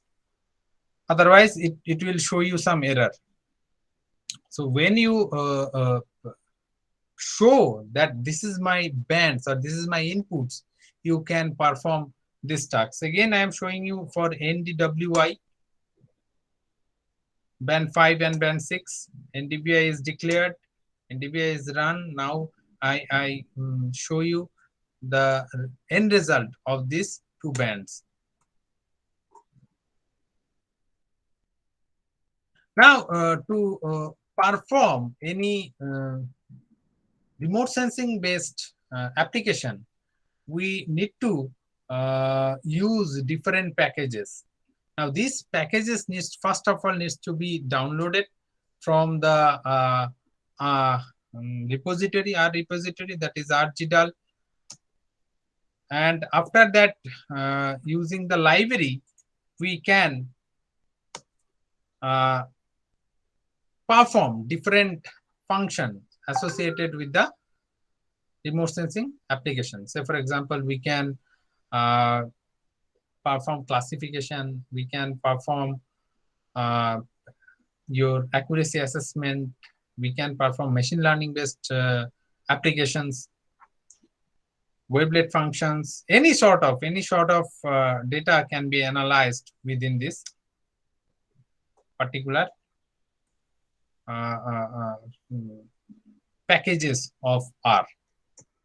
But we need to know which package perform which component. Say, for example, rgdal is used to fetch out different, or rgdal is used to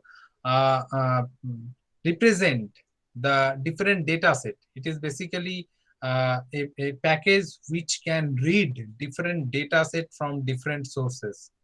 Raster is a package which can perform different functions associated with the rasters. Rasters means a data product which has a two-dimensional array representation. RS toolbox is another package which is used for your, say, for example, pre-processing of your data.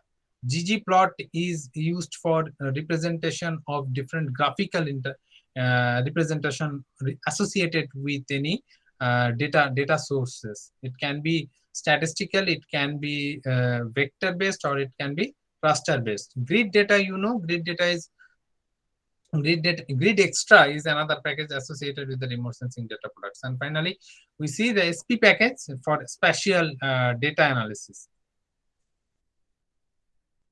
So all that libraries needs to be first installed.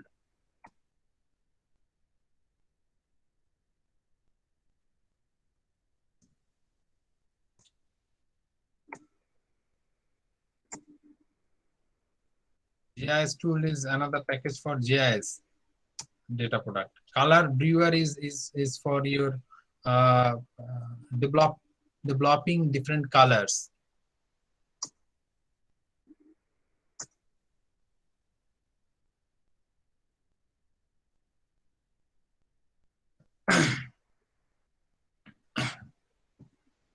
Now, first of all, I just wanted to show you that set working directory is the place, that is the area we need to first concentrate. That working directory needs to be defined correctly. If you do not able to define working directory correctly, then we will not be able to connect the data set properly. So this is a folder. This is a folder. I have downloaded one data set previously and saved all the data into this folder. Or you may have downloaded the Landsat 8 data product and saved or unzipped this data product into this folder. Now, this this directory needs to be clearly defined. You see, there is no blank space. All the space has been replaced with underscore. So that is a very important point. You will find that path of the data is backslash, but R does not understand the backslash part. It needs to be forward slash. So these components are there. This you need to understand, and far from you can understand, you can write down into the set working directory, set WD. So this will tell you how to write the different parameters, what to do with your directory.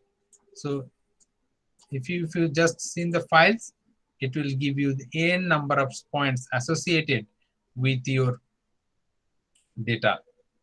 So you can read out and find out how to bring your data. Okay.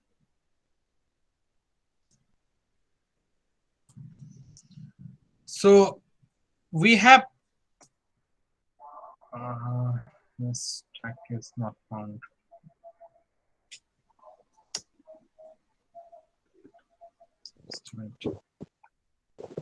So see, our data set has been correctly connected with our console, and this blue line gives us an indication whether it is correctly connected or not. Blue line indicates that it is correctly connected with your folder. Okay. Now,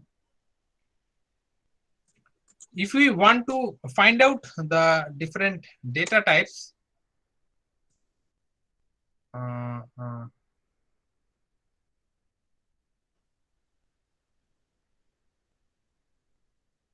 type, error in data type found.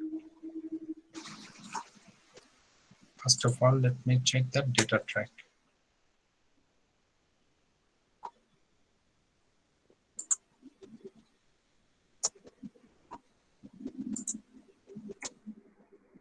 There it is.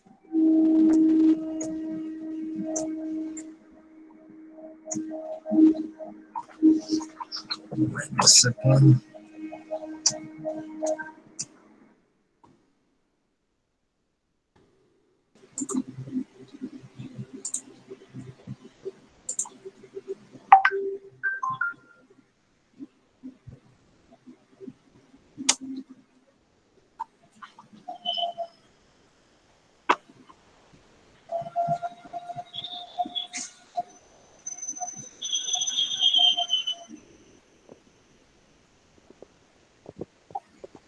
Not urgent.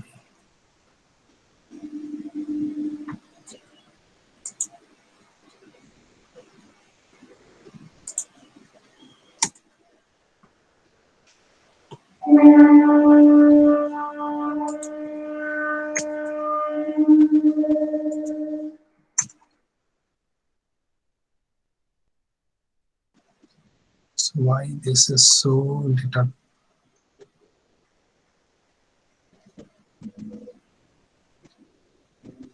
Check.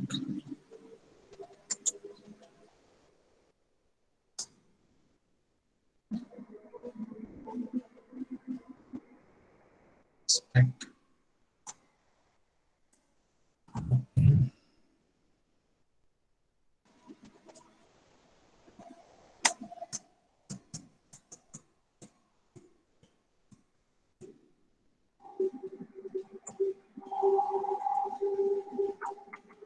There may be some issues regarding the points of set plugin directory.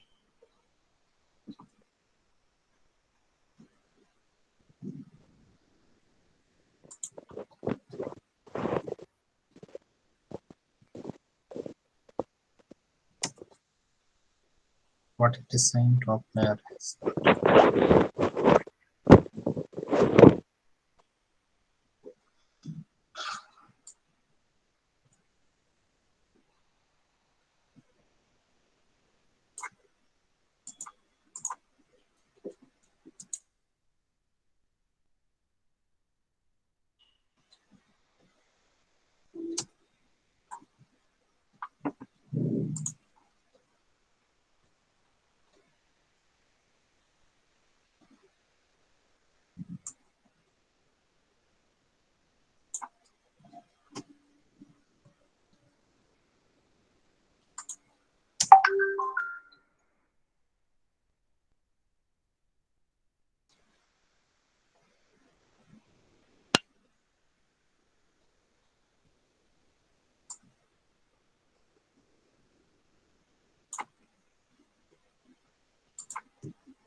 simulation.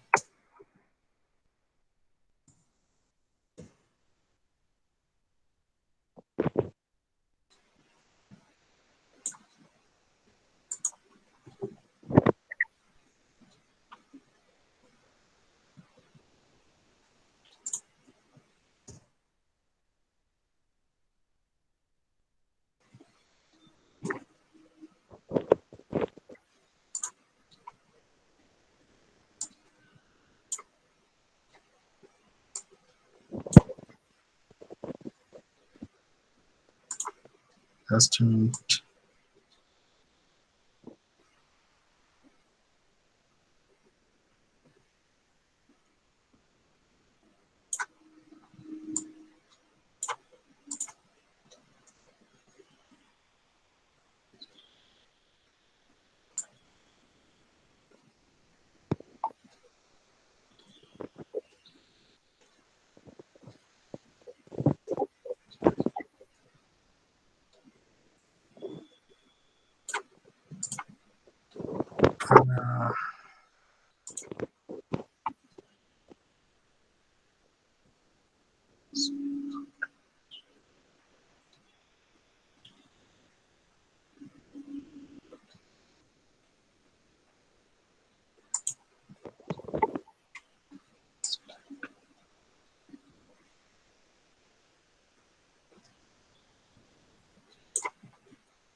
Yes.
Okay, I don't know why it is not happening.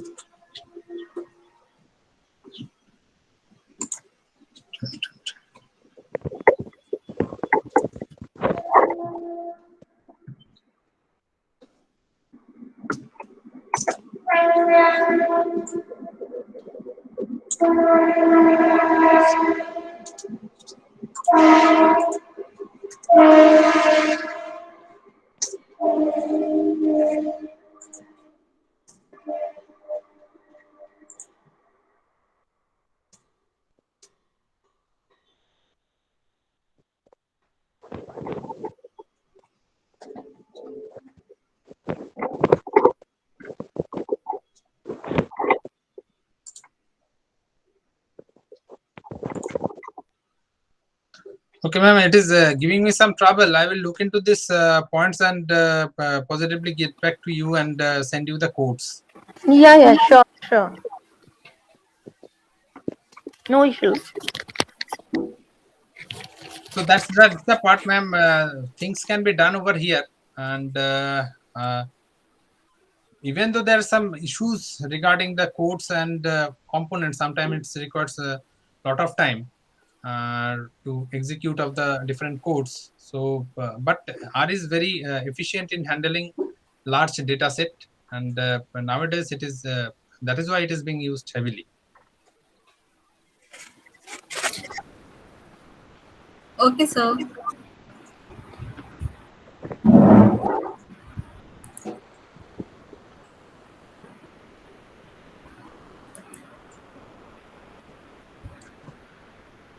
It seems there is no question. There are no questions.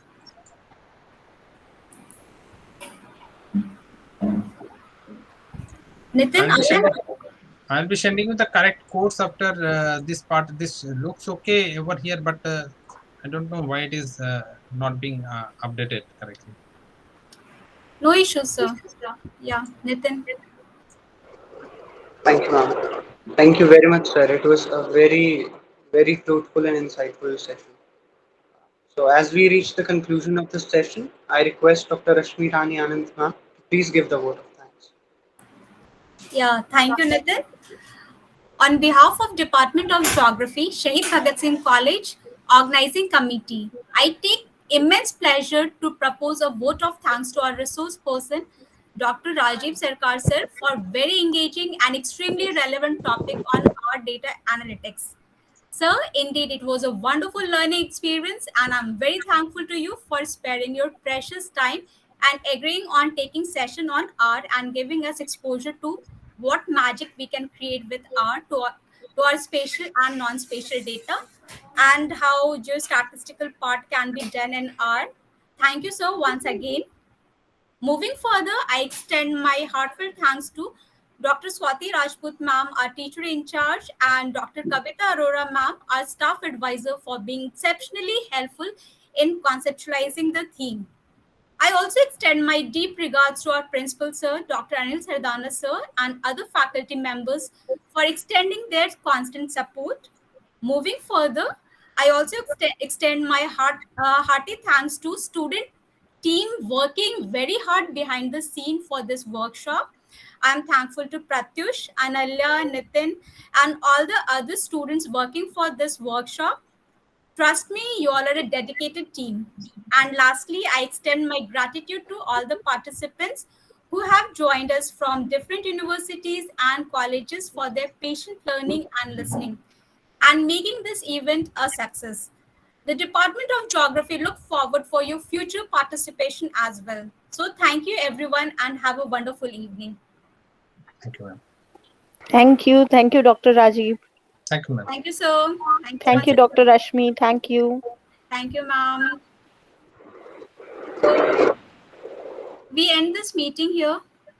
Thank you, sir. Thank you, ma'am. Thank you, everyone. Thank you, ma'am. Ma'am, can we take a group photo?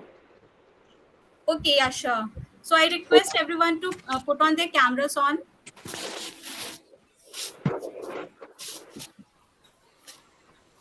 Would sir please take a group photo?